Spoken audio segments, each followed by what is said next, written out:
this conference.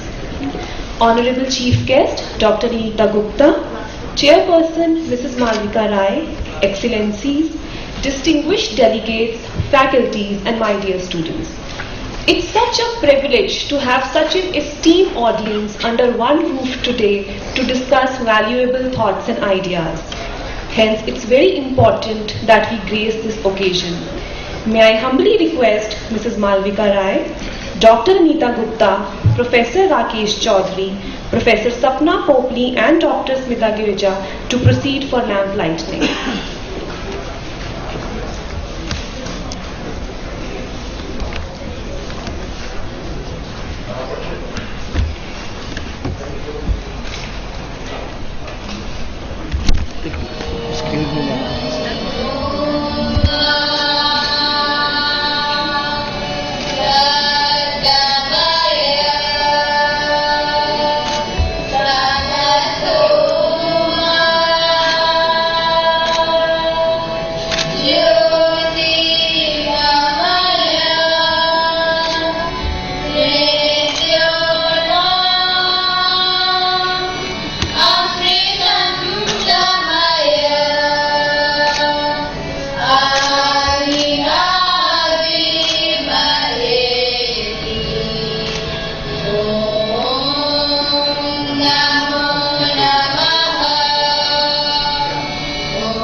To kindly come up on the stage and take their respective seats.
Entrepreneurship has become the biggest buzzword in the last decade or so.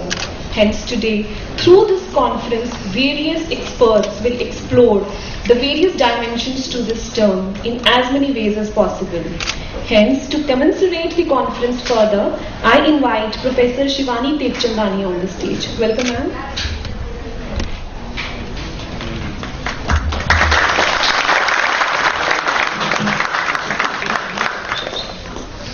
Thank you, Purvi. Good morning, ladies and gentlemen. Thank you very much for joining us today. I hope, with the help of our exceptional speakers, panelists, and the subsequent discussions, we are able to take back home a great deal to reflect upon. Mr. Steve Jobs once said, the only way to do great work is to love what you do and to do what you love. With that quote to ponder upon, I now invite Mr. Harbinder Nurola, co-founder, Mansai Media Services, to kindly set the tone for the conference.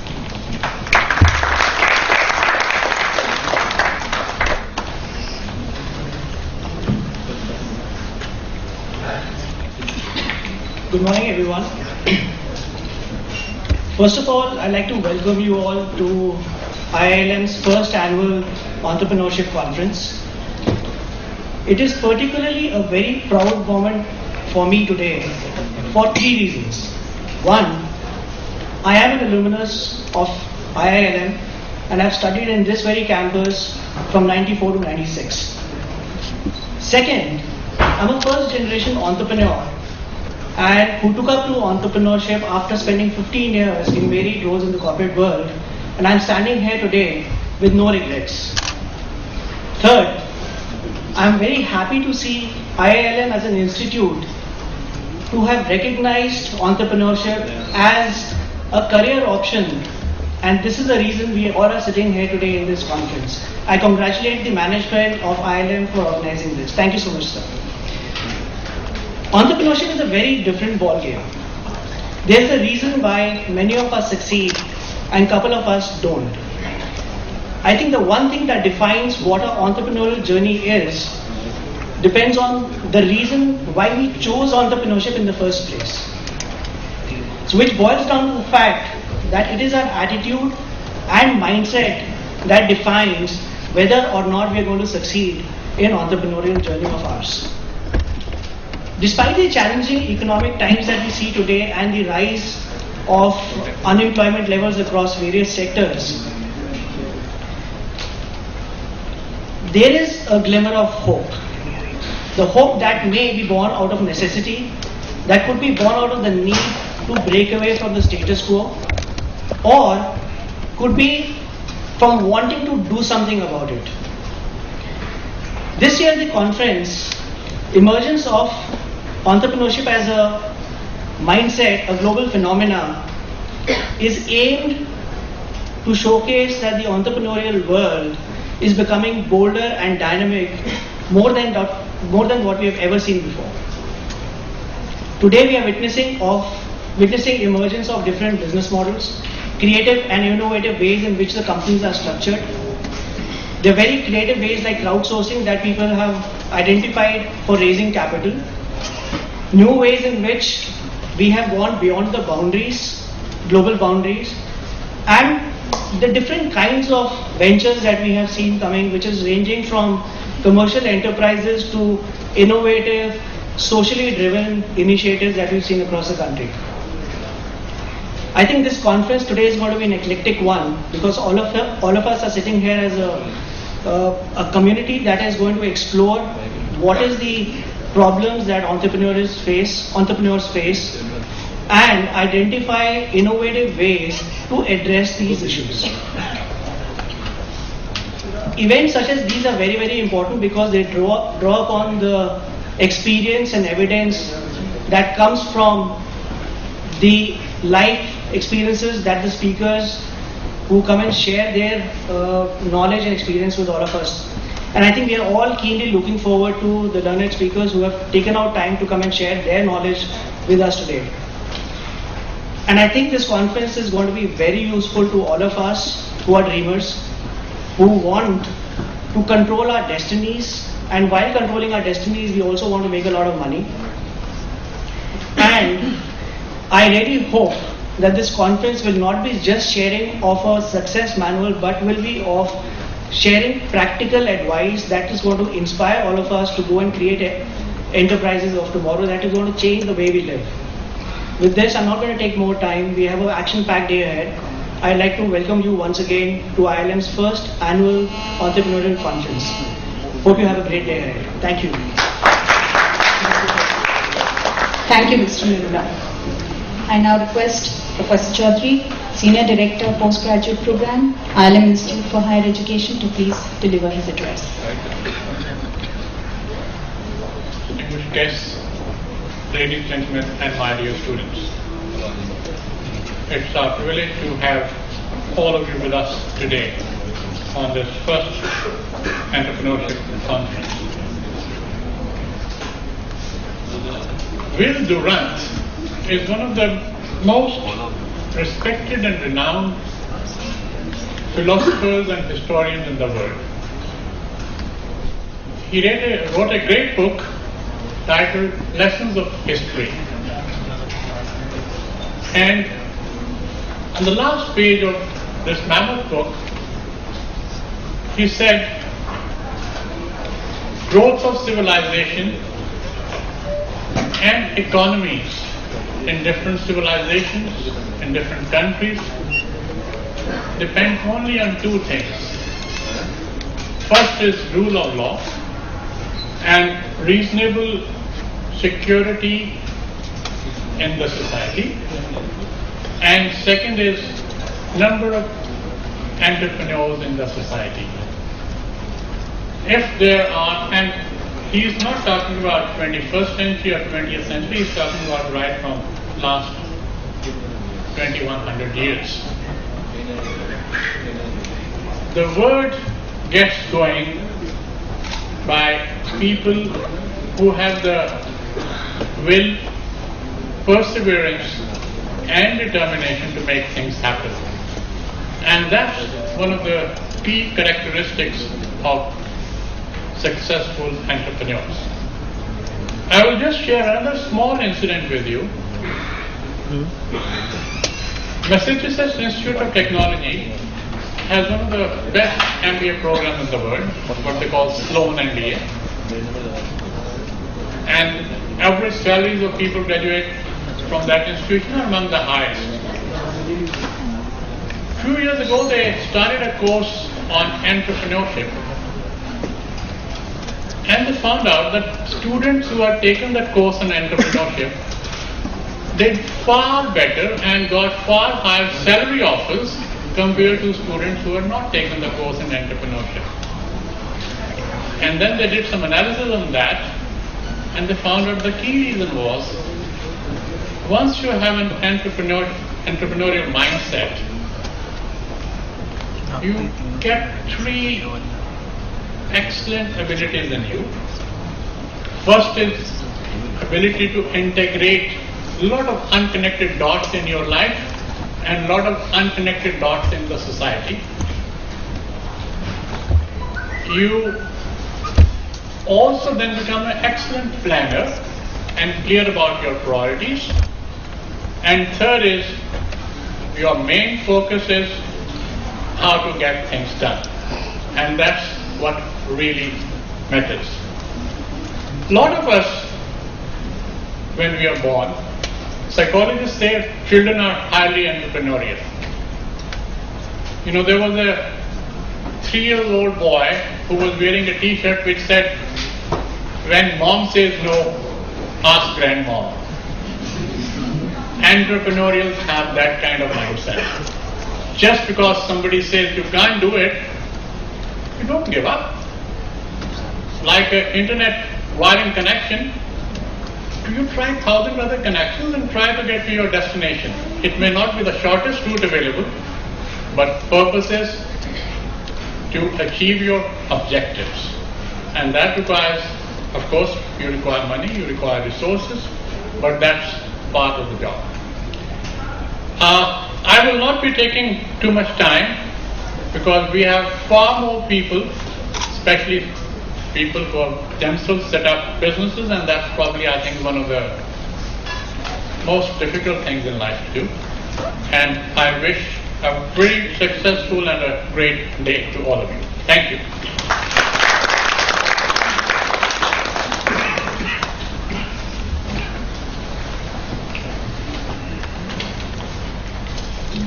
Thank you so much, sir. Now it gives me immense pleasure to introduce you our esteemed keynote speaker, Dr. Anita Gupta, Director, National Science and Technology, Entrepreneurship Development Board, Department of Science and Technology, Government of India. Dr. Gupta is a doctorate in Mechanical Engineering from Indian Institute of Technology, Delhi. Over the last 20 years, Dr. Gupta has successfully managed the Department of Science and Technology, Government of India's initiatives on technology-based entrepreneurship in partnership with leading technical institutes of the country. She's been actively involved in spearheading the entrepreneurship culture in academic environments through promotion of over 50 technology business incubators and science and technology entrepreneur sparks across the country.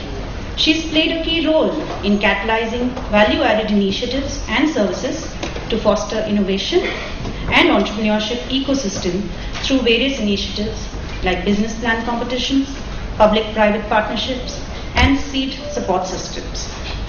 At the international level, she's been actively involved in entrepreneurship and incubation activities in association with the European Union, the UNDP, and the World Bank. I now request Dr. Neeta Gupta to please come up on stage and share her thoughts.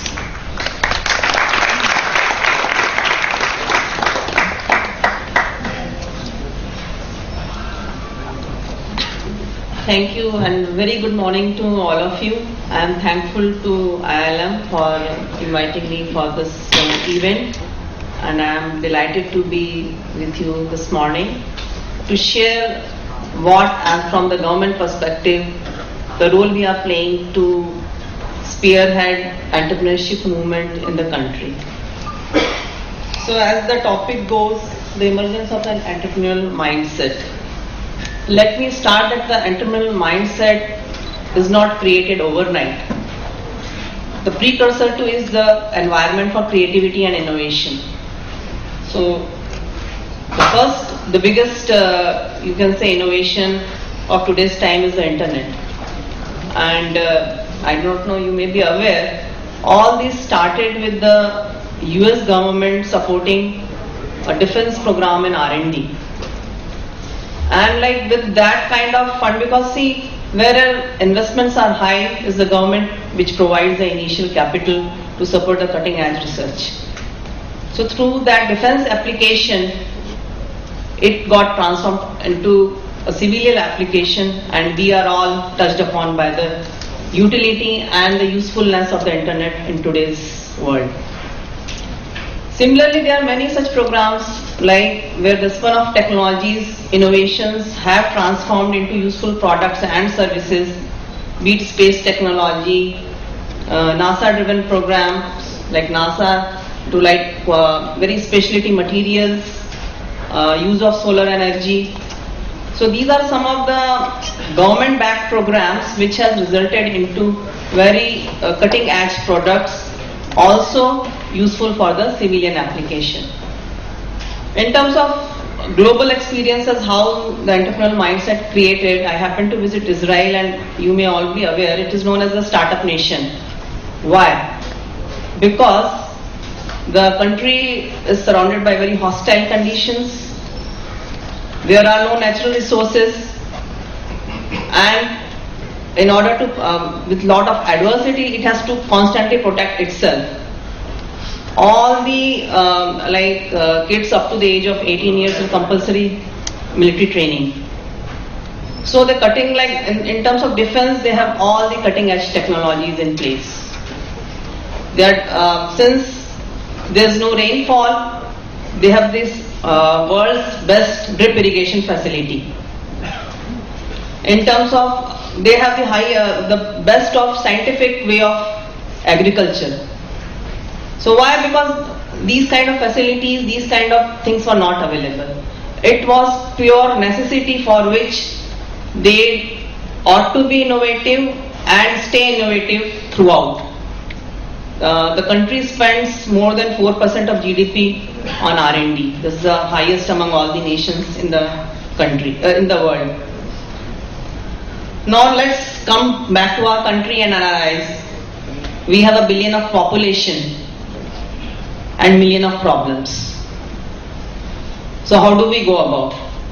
India is the country which requires innovation at every level, be it government, be it company, be it institute. There is no other option.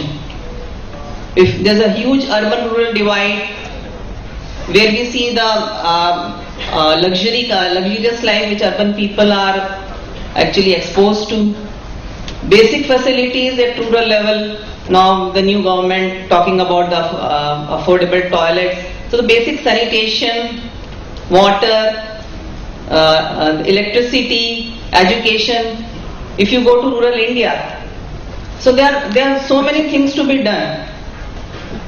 At the other hand, we have in terms of demographic dividend, we have the young population which is close to 60% available in India. Why can't we channelize them to be solution providers of various problems which the country is facing? And I think innovation and entrepreneurship go hand in hand. If there is a problem, the best way to take it to the market in the form of useful products and services is the role which entrepreneurs can very well play. So we need to now orient our young population to rise to the occasion. Don't be job seekers, be the job generator. And it is with that objective the Department of Science and Technology way back in 1982 started this board which is known as National Science and Technology Entrepreneurship Development Board. At that time, entrepreneurship was actually an alien word in terms of academic system. I joined the department in late 90s, but my seniors have told me that when they started this initiative of promoting technology-based entrepreneurship, largely in partnership with technical institutes, it was a very tough and challenging task to convince the management, to convince the top brass of the institute that it makes a sense to integrate entrepreneurship in the academic environment, because no one appreciated at that time. This was done based on the global experience, how some of the global hubs where the right ecosystem of combining academia and industry and the government existed. It was, and the US played a pioneering role, and UK also. So the Cambridge model, the Stanford model. So these were all like classic examples from where the entrepreneurship, which is technology-based entrepreneurship, emanated. So when we started, we struggled for 4 or 5 years. Our efforts were put in sensitizing the academic community. 87 we started with the concept of Science and Technology Entrepreneurship Park. Later on, with the boom of ICT, more focus was given on the business support services. Therefore, the concept of technology business incubator started in the year 2000. Currently, there are about 75 incubators supported by us across the country. And why these technology business incubators are required? Because when we are dealing with technology-based entrepreneurs, you can say entrepreneurs are usually first generation entrepreneurs who do not have a prior exposure, how to set up a business, how to tap the first customer. And even the global studies say that the new businesses started within first 5 years, the chances of their failure is more than 50%. So that means there is a need for actually providing an enabling environment for say initial 2 to 3 years, which is the startup phase, backed up by a critical provision of critical business support services, good infrastructure in terms of how to good communication. It's not very high end, like although we have supported incubators in the biotechnology, which is supposed to be very capital intensive, most of our incubators are actually currently focusing on ICT area, which can be started off a minimum capital. Basically, idea is to inculcate the culture of entrepreneurship in the academic environment. That is our main focus. But we focus on, if I say 6 S's, which gives a snapshot of our activities. We start with scouting the probable innovations and innovators through business plan competitions. And you might have heard about Power of Idea program, which runs once in 2 years in partnership with the Economic Times. And it is implemented by one of our incubator at IIM Ahmedabad, CII, Center for Innovation and Entrepreneurship. And usually they capture, when the call is made, about more than 16,000 ideas, business ideas. And through series of filtration process, we are able to actually mentor about 200 ideas, then call out about 75 ideas which have potential to hit the market in near future. And it is also supplemented with some sort of funding through our funding arm, which is Technology Development Board, which provides soft loan. Another program is like after they are scouted, second is supporting them. Supporting them, one of our flagship program I talked about is the Technology Business Incubators. This is an institutional mechanism, and it is hosted by largely technical institute, engineering colleges, some of the top management colleges like IIMs, and few research labs. There the typical incubation period is about it may vary from 1 year to 3 years depending upon the domain where the entrepreneur is working. They are usually, most of the entrepreneurs are resident. They are known as incubating. They are provided with, some of the incubators are also provided with the seed support, so that initially they typically enjoy a hassle-free period, but they should not be totally dependent, because ultimately whatever you do after you graduate out, you have to sustain yourself in the market and prove in the market. So it's the only initial phase where the incubator lends support. It is also, they also give some sort of a mentoring support wherever it's possible, either through their alumni network, or they have some good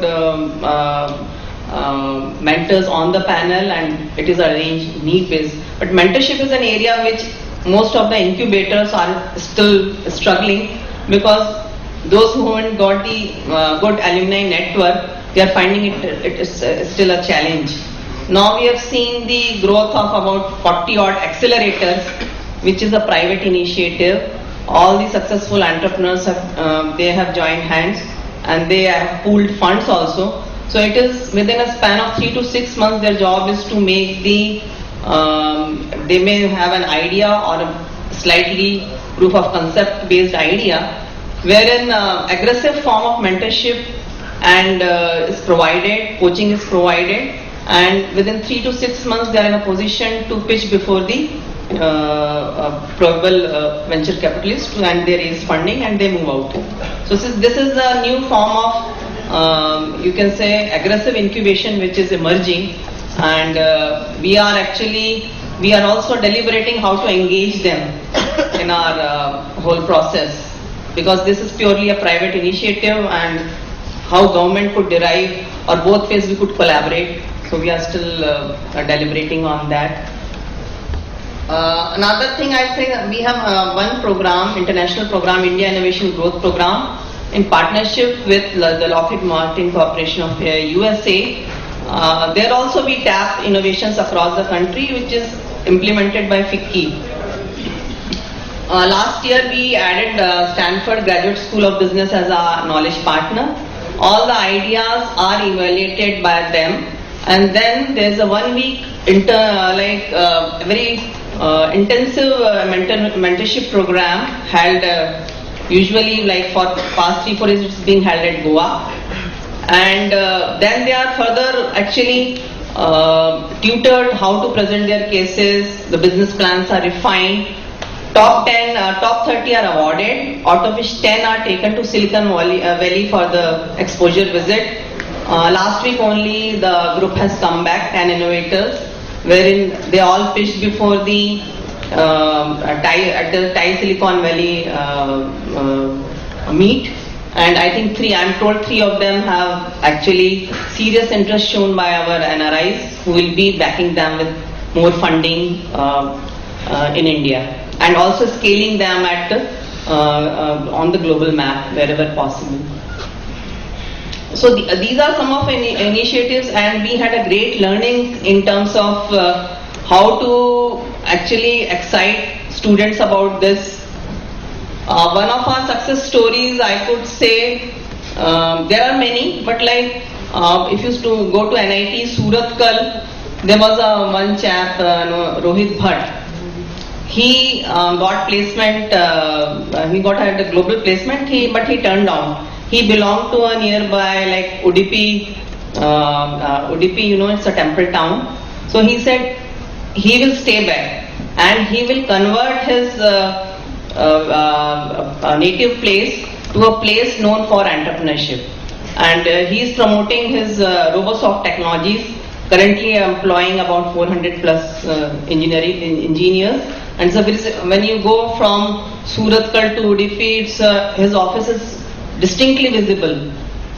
And everyone who go from, he is you can say a real icon of the NIT ke Suratkal. And he has made a huge difference. Actually, he motivated others not to go and be there and contribute to the local economy. And we need more role models and icons like this. If I permit, can I share one more story? Okay, so we have another program of tapping ideas. So there was one innovator who had this artificial flowers. Artificial flowers, he had developed a nanotechnology hydroscopic based spray. When you spray on the flowers, it will have that wet-like feeling. He was picked up. We have this event where we send top 2 entries to UC Berkeley annually. It is supported by Intel. So he was the one picked up. When he landed at the San Francisco airport, he was carrying the bunch of those artificial flowers. So as you know, it's prohibited item. He was stopped at the customs, and they say you can't carry, and they took him to a separate place for a detailed investigation and examination. He kept on arguing, no, this is not natural, it's artificial. So we don't believe it, we'll call our experts. So a botanist was called. He examined it and he said, no, these are artificial ones. So he said, can you give me a certificate? So a certificate signed by with the seal of customs as well as the botanist was given. And then all the people there wanted to have a snap with him. So a photograph was clicked. Next day when he landed up at the UC Berkeley, he was just exploring nearby market. He went to the florist shop. Again carried the bunch of flowers. So the florist asked me, from where did you pick up these flowers? I want to place initial order of $1,000. So he said, no, I have made it. And then he told the whole story. So before that he had given him $1,000 as a pre-order booking. After that he told him. And also signed a first kind of order placement. So next day when he went before the jury to present his case, he said, I won't utter a single word. I will show only 3 slides. So first was his photograph with the custom officials. Secondly, the slide where the certificate of the proof that these flowers are artificial, examined by a botanist. And third, an order by the florist. And you could make out within, his pitch was reduced to say about 2-3 minutes, and he was adjudged as the global winner. And currently that company name is Richcore Solutions. He is based out of Bangalore. He is diversified into now various industrial enzymes, and actually doing a very good, I think, I am told VC backed also, and doing very reasonably well. So we need such kind of, you can say, change agents in the country. And nothing great like entrepreneurship currently, and we are fortunate that the new government is giving a lot of emphasis and significance to encourage and motivate startups. In this budget announcement, 10,000 crore of fund has been especially announced to as a VC fund to back up the startups in the technology domain. And if you happen to read Economic Times, some good stories, some positive news about the startups is already there. Everybody has talked about the mindset. Today is risk averse, and as a you can say socially we are all inclined initially to take a good job if we have a very good qualification. Everybody would like to opt for a good job. But like there was a news, I think last month and only, which featured in the headlines of Economic Times. They are 27 and India is 60 plus. So they said that now the mindset of parents is changing. If the son or daughter says they want to pursue their entrepreneurial journey right before graduation or after not opting for the campus placement or jobs, they are okay with that. They are giving full encouragement. And there were 3-4 cases were listed. One of them was our incubator backed 3D affordable printer at Manipal Institute of Technology. So there are numerous cases, and one of the, if you happen to see, one of the biggest success stories which is coming from currently is from a non-academic incubator. It's not an academic incubator. It is a startup village at Cochin. You can just browse the website. And the interesting part is that it has been promoted by a successful incubator of another incubator supported by the Technopark Trivandrum. So he said like the issue in Kerala region was 100% literacy. There are many engineers coming, but what they don't stay back in the home state. They all go for greener pastures, opportunities abroad. So why not create an enabling ambience and environment and give them a chance to stay back and contribute? And the average age of people who are driving the incubator is around 27. It's a very young team which drives the incubator there. And see the kind of energy and passion. It is very, you can say, you will all be influenced by that. And Startup Village will be promoting about 100 entrepreneurs in 3-4 years of time. So I'll conclude with a last message that entrepreneurship is a team sport. It's just akin to whosoever is the sports lover can totally relate to that. Whatever do in sport, the same is the entrepreneurship. You need to have a coach, you need to have a captain, you need to have a good team to execute various plans and strategies. And then when you enter, you always play to win. You never play to lose. And thirdly, even if in spite of whatever you have done, if you lose, because in entrepreneurship, failure becomes a big deterrent and stigma. So take failure not as a failure, but first attempt in learning. The fail should be recognized as a first attempt in learning. And even like as the Indian psyche goes, if you are branded as a failure, it's end. So end is effort never dies. And if you ever hear anything, no, you are not cut out for entrepreneurship.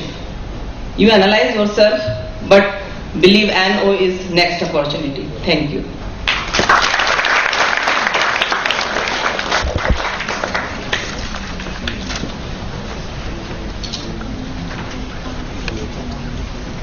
Thank you so much, Dr. Gupta, for the inspiring message. And to sum up, I think there's a lot that needs to be said to sum up that session. So all I would want to say to sum up is that thank you for the inspirational stories that have been shared, especially of Mr. Bhatt and the person who won the award internationally for the artificial flowers. As you correctly mentioned, ma'am, that entrepreneurs are not job seekers but job creators. And as you mentioned that there's a thrust from the government side also to promote entrepreneurship. On those lines, I would also want to inform everybody that we've launched IILM Ignite, which is the incubation center at Gurgaon, which is a 30,000 square feet incubation center, and we're already operational. So that's on this platform. I just wanted to share that, and thank you, Professor Chaudhary, Mr. Narula, to share your thoughts. Thank you so much.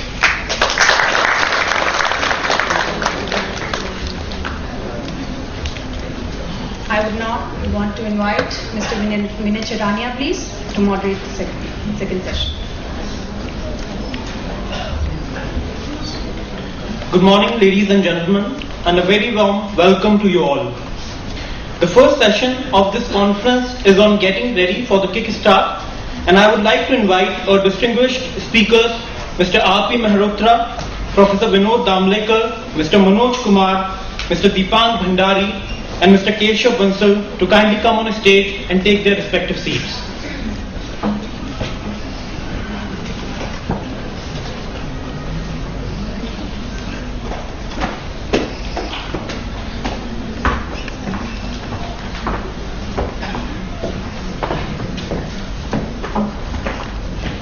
In the keynote speech, ma'am has talked about demographic dividend. So India has 65% of its population below 35 years, and it is estimated that average age of an Indian in 2020 would be 29 years. A study by Planning Commission has estimated that to leverage on this huge demographic dividend, we need to create 10 to 15 million jobs per year for next decade. Accelerating entrepreneurship and business creation is crucial for such large-scale employment generation. Moreover, innovation-driven entrepreneurship has the potential to solve many of India's social problems, including high-quality education, affordable healthcare, clean energy, and financial inclusion. These aspects make entrepreneurship a very crucial factor in the growth story of our country, and hence it is important that more youth are encouraged to become entrepreneurs. So today in the first session on getting ready for the kickstart, our speakers would be discussing about various factors that influence or obstruct the growth of an entrepreneur, challenges faced by them in the initial stages of the startup, and how to deal with these challenges. They will also be sharing real-life examples and suggestions for the budding entrepreneurs how to become a successful entrepreneur. So now, without taking any further time, I would like to introduce our first speaker, Mr. R.P. Mehrotra. Mr. Mehrotra is General Manager, HR, and the Head of Training Divisions at Engineers India Limited. After completing engineering from IIT, he has been with Engineers India for over 31 years. He has been associated with most of the refinery projects in India during one or more phases of implementation or troubleshooting where EIL had a role. He had the opportunity to work from EIL Overseas Design Office for projects in Middle East. He has also been part of implementation of quality system in EIL. Now I would like to invite Sir to come and please share his thoughts with us. Please, Sir.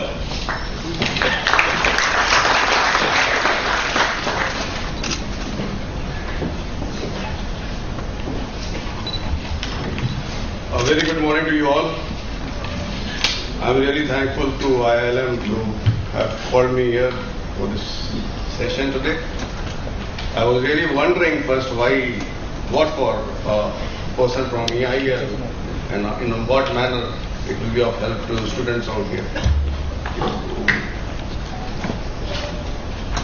But yes, EIL is a growing organization, we are a learning organization, and we are in the field of rather implementing the energy sector in India. By India, abroad as well.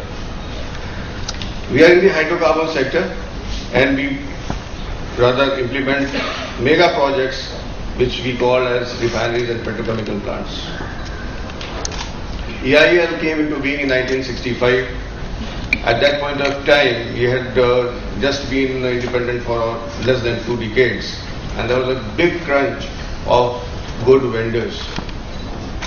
And it is through the expertise of engineering people that we created more than 1,000 vendors who could deliver the machineries and equipments which till then were being imported. So there is a great potential in India for entrepreneurship. It is the grit which is required. You have to take a plunge. And I think there's a huge area where you can make a dent. I am reminded that J.R.D. Tata plunged into entrepreneurship. He was the first person to create a 5-star hotel in India.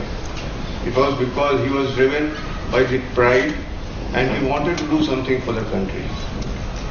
That is the important thing, what is required. He also created Tata Airlines because nobody was there to do that. And he took a plunge and he was successful. There can be some stories in which there may be some failures, but failures should not become deterrents. They are just a stepping stone.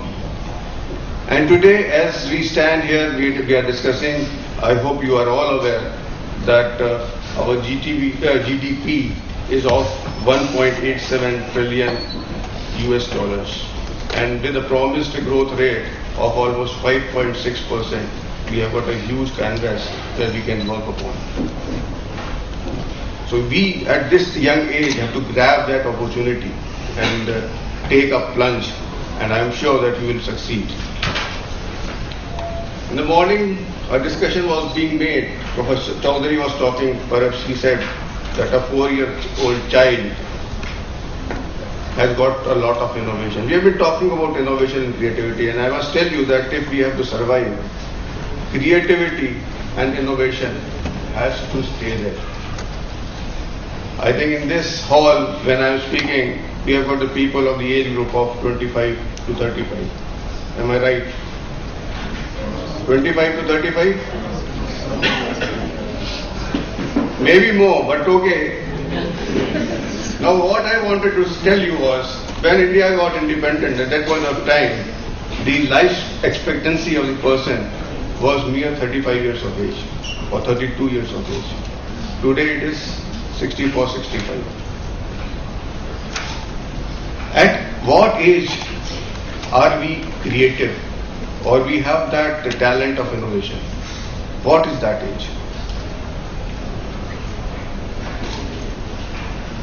Can anybody in this house tell at the age, let us say from 55 to 75, what is the innovation rate? It is just 2% of your capability. 55 to 75, 2%. Another guess, if it is for 35 to 55, it is still 2%. 15 to 35, it still remains 2%.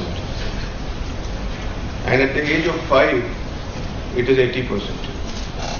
Between the age of 5 to 12, or let us say age of 4 to 14, a drastic change takes place in the human being. The person, what we call, is put through the education. And this education makes the person compliant. The innovation is lost. Now as an entrepreneur, what is required?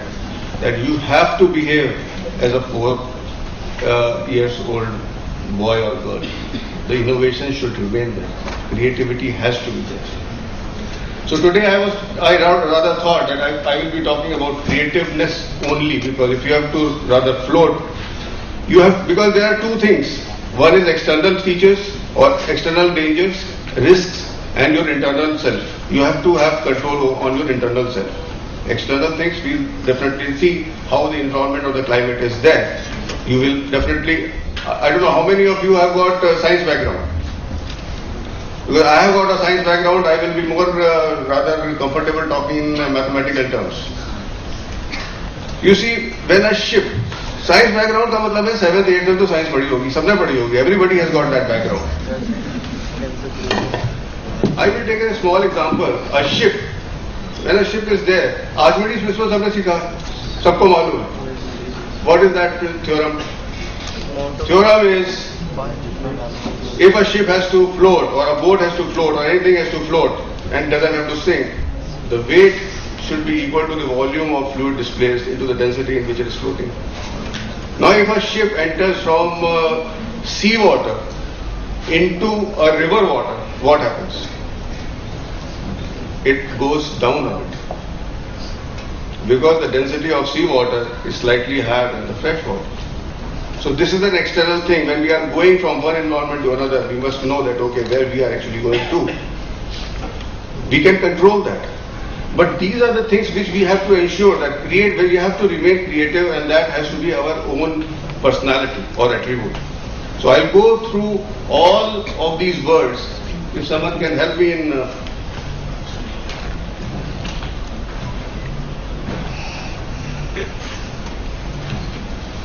we have to be competitive.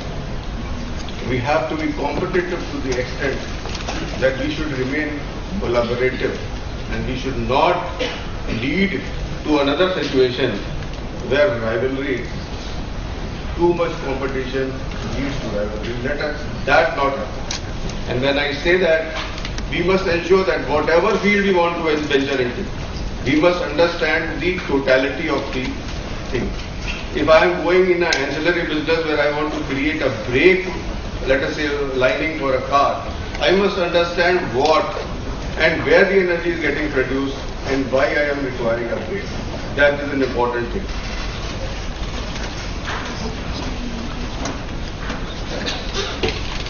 Then we should be research oriented. I mean, what we have done today is not the end of the world.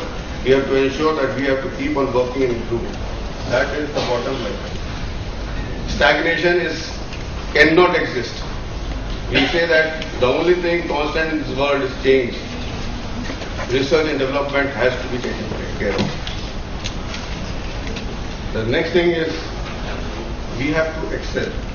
We have to be best. Whatever is something lower than the best, you simply slip into the marginalities. You have to have uniqueness. You have to have an attribute of. You should be known by your own character. Then the most important thing is timelines. There has to be a definite schedule. Without a schedule, without a timeline, nothing works. In project implementations, three main important things are the quality, the time and the cost. The time is a very, very important factor because time is also cost.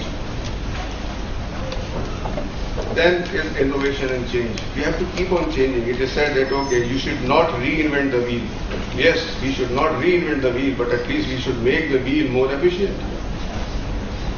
When the human being first created wheel, maybe almost 3,000 years back, it was just a wheel, and today we have got pneumatic wheels, we have got tubeless wheels. So different type of innovations goes in. So we have to ensure that, okay, innovation should keep on, it should be a part of our work. A new thing has come into which is called as value engineering. This is a new concept which has come in. And value engineering in mathematical parlance, it is performance divided by cost. It is not that, okay, because in the denominator when we have got cost, that we want that the cost should be less. Even the performance, if it is increased and the cost remains same, that is also value engineering. Or both of numerator and denominator increase in the same proportion, value is there. And the last is the productivity has to be there, so you have to be efficient. So in an environment which is very competitive, cutthroat for the entrepreneur, the important thing is that we have to remain creative. And if we have to remain creative and innovative, as we have been discussing from the morning, it has to be ensured that, okay, you should not behave like a 15-year or a 12-year-old. You have to be inquisitive. You have to be inquisitive to find out why this is done this way. I attended a seminar in Middle East, and we were discussing that, okay, what are the capabilities of Indians?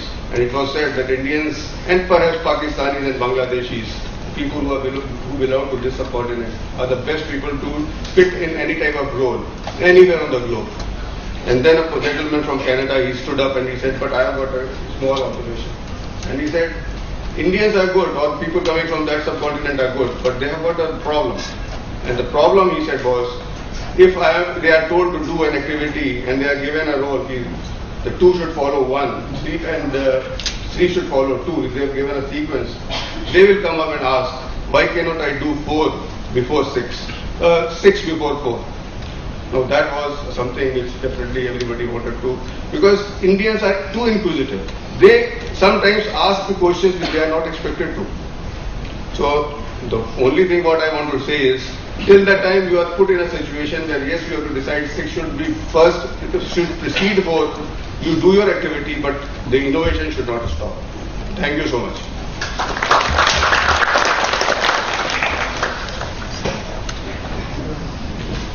Thank you so much, sir, for sharing your interesting and insightful thoughts.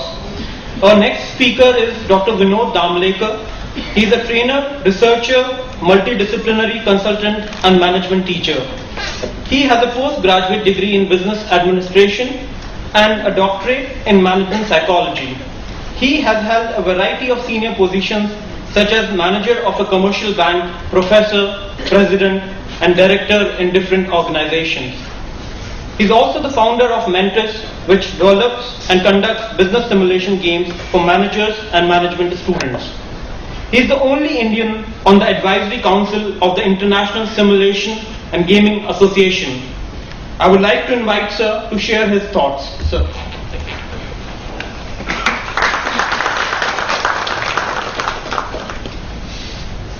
Good morning. Good morning. Fellow panelists, teachers, faculty, administrators, students, ladies and gentlemen. I'm an entrepreneur. I used to work for other people as well, and along the intervening period, I had a lot of time to reflect on what I did. So, what I'm going to tell you, or what I'm going to speak about, may not satisfy existing conventions. It might defy things that are deemed to be the absolute truth. So let me start.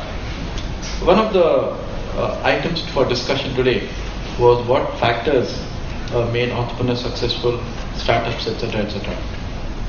So let me start by trying to understand what exactly is an entrepreneur. Remember that the entrepreneur was born before the enterprise, that is the business, the company, the firm, the partnership was born. Probably many years back, the first large employer was the government, or rather the country that hired soldiers for the first large public enterprise. And maybe the enterprise as such was probably not there till about 200, 300 years back, till the war started, the wars that is. And maybe only when the US started its assembly line, and then came the Ford and the cars, etc., that we decided that we should have a management philosophy where people should get hired and go into jobs, etc., etc. That's when we started looking at employment as a viable option.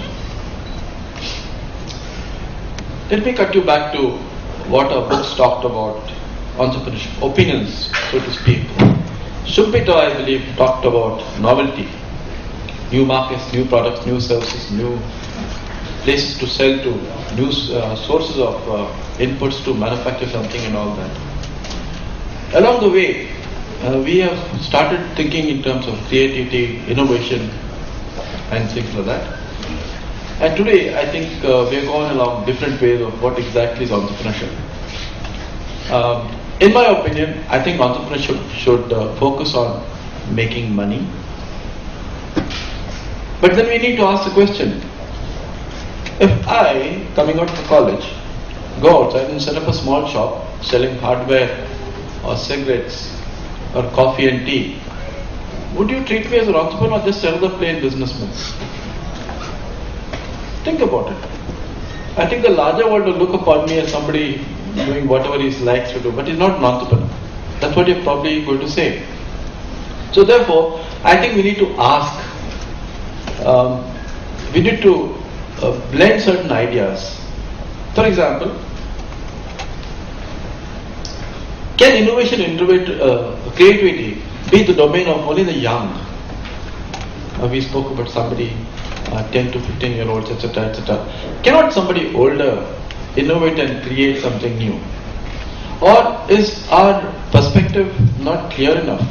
Or are we really discarding the old and saying, not because I'm old, but because we're trying to build walls here and say that the old shall not do this, cannot do this, therefore, etc., etc. Perspective wrong.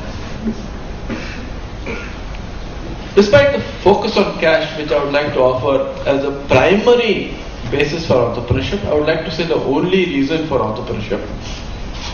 We currently have something called social entrepreneurship. Of course, money is part of the entire picture, but then we therefore talk in terms of sanitation and health and a lot of stuff like that. And the question I want to ask you is, there's a lot of focus on internet-based things. Snapdeal and Flipkarts are great entrepreneurs. Taxi for sure, Uber, etc. great entrepreneurs. The small guy outside there having a shop is not an entrepreneur. How dare you say that?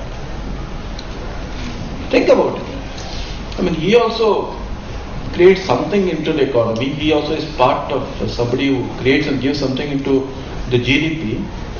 He buys something and sells something to you. He creates something. But why is our vision or our picture only to those things that fill the media pages? Can we not think differently? I suspect some of our reasons why our effort into making entrepreneurship work is probably because we demand too much of them. We want them to become the Oberois and the Tatas overnight. We're not getting them to look at the small picture. Therefore, when he makes a failure, when he makes mistakes, when he fails, when he stumbles, we look down upon him. Who are we? We're employees. We're a manager somewhere. By the way, I make an average 3 mistakes a day, and when I make 5 tomorrow, I look upon them very pleasantly and say, fine, when is my 6th coming? I think I'm far beyond my average. And I like it. I was not so like this maybe 15 years back when I looked upon my mistake and I felt embarrassed about it. Today when I make a mistake, I smile and I hope I make the next one very quickly. Because, as somebody said, mistakes are the portals of everything, of learning, of discovery, of doing something bigger. Maybe we need to award people for the mistakes that they make, because that would help them sit up and make something new for themselves. This possibly is a second key feature of entrepreneurs. The first is wanting to make more cash. I said more. I didn't say wanting to make cash. I said wanting to make cash out of his own effort. Earning more cash should be the primary desire for the entrepreneur. No matter where it comes from. An innovative product, a creative product, doesn't matter where it comes from. We also demand that an entrepreneur should grow. And only last year when I talked to somebody, some director of a school, they said, I don't want to grow. Apparently his case study was given to somebody else, some group of students, and everybody was debating and saying this person should go. Finally I was listening to them from a distance, and then he said, I am the person you are discussing about, and I don't want to grow. I don't care, I don't see, I don't know why you want me to grow. As an entrepreneur in charge of my business, I don't want to grow. And why do you want to set standards for me?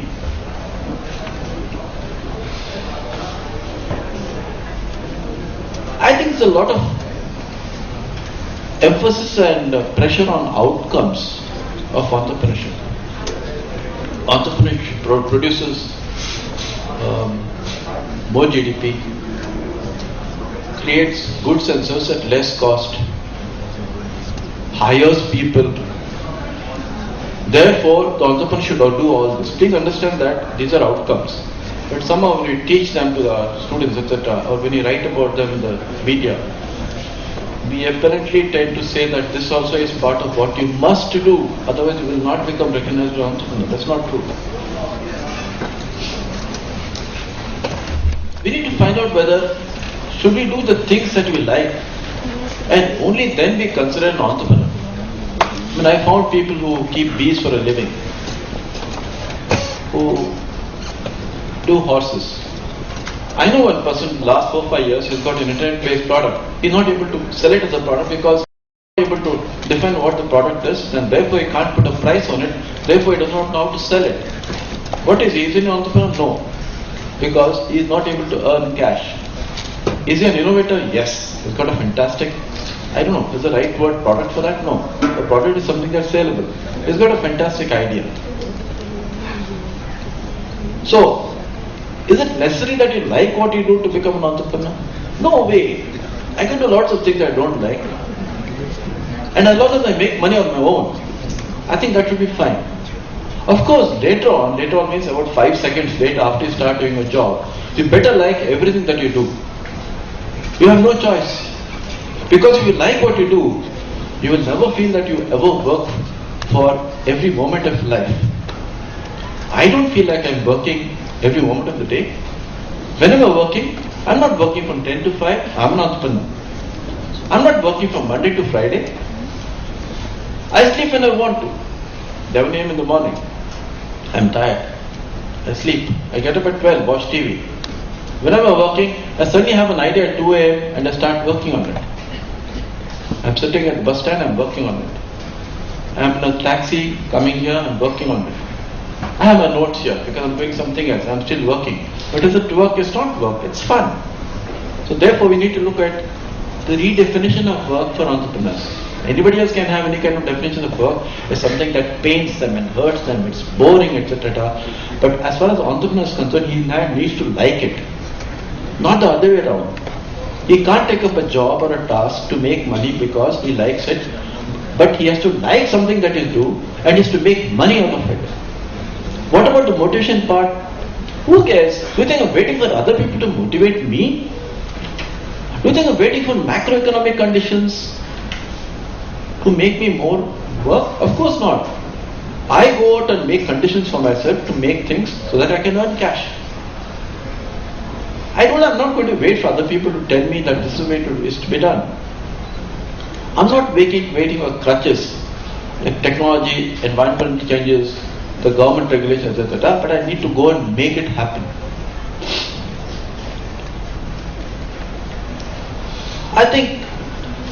How do you make more entrepreneurs? I think probably you need to start somewhere around the age of 10 or 12. Help these people get used to that first thing that I said is crucial to become an entrepreneur. Let our kids understand how to respect and use cash. So when you're 10 or 12 years old, if you start that, I think it's nice. It's like learning chess at the age of 4 or 5. It's learning cycling at the age of 5. I learned my typing when I was 10 or 11 years old. So therefore, I can type in my sleep. I like numbers because I used to use numbers when I was 10 or 12 or 8, I think. So I use numbers very fluently. I don't need calculators. So if you start something very early in life, and if you can be introduced to cash very early in life, I think you should become a very good entrepreneur. No matter what. I said no matter what. The second thing is that I think we need to create a gap between what you want and what you already need. No offense, but I think kids get too many things too early in life. How many of you have got the latest phones? What is the average price of the phone that you have? 15, 20,000? Now when you get this too early in life, there's no sense in, earning for yourself. I think one of the speakers here told some stories, so I'll tell you one story as well. One of my students who claimed to have 40 different skills like 3D painting. I'm talking about skills, not abilities. Cake making, soap making, etc. I said, why don't you start off on one of them? She said, that's why I'm talking to you. I said, wonderful. Of course, she was an IIM. And she got a job offer at Wipro. I said, okay, what are you going to do? So I still have to pay my loan, and I think, how do I do this now? It's very difficult when you already get a job to leave a job and say, I'm going to start off on my own. When I'm getting 6 figures per month, how are you going to think in terms of an entrepreneur? You're going to sacrifice yourself and want to do something for yourself. Even if you have 40 different skills like 3D painting, how do you create conditions for yourself? Therefore, I think entrepreneurship probably starts off from the level of scarcity. The scarcity could be in your mind. I need to do this, I'm not doing this now, I need to fill this gap. It also starts off on a very strong emotional basis.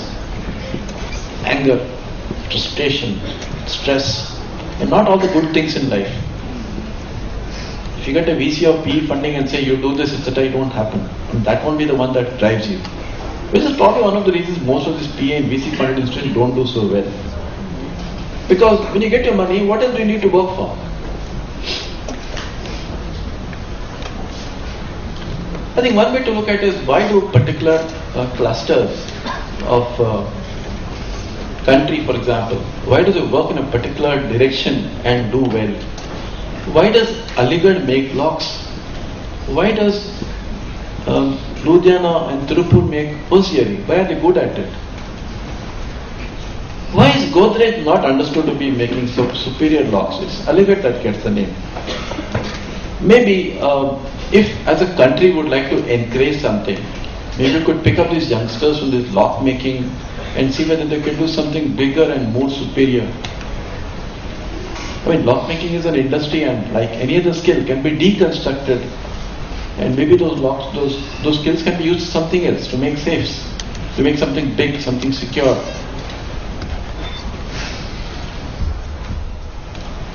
We need to respect failure, we need to respect mistakes. We need to look upon our mistakes and say, I need to build something on this, and to avoid something bigger, a bigger catastrophe now. And those mistakes are what? If I am what I am today because of the hundreds of mistakes I make. I am making only 3 per day, I want to make 4 or 5.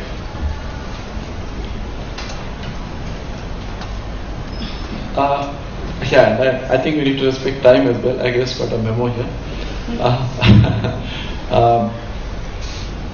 I wanted to read from a prepared note, but well, I think you prodded me on the wrong side. Entrepreneurship, the one that I liked. I've been an entrepreneur last 12-13 years, and an analyst as well. So I think that was provocation. Thank you very much. Thank you for listening.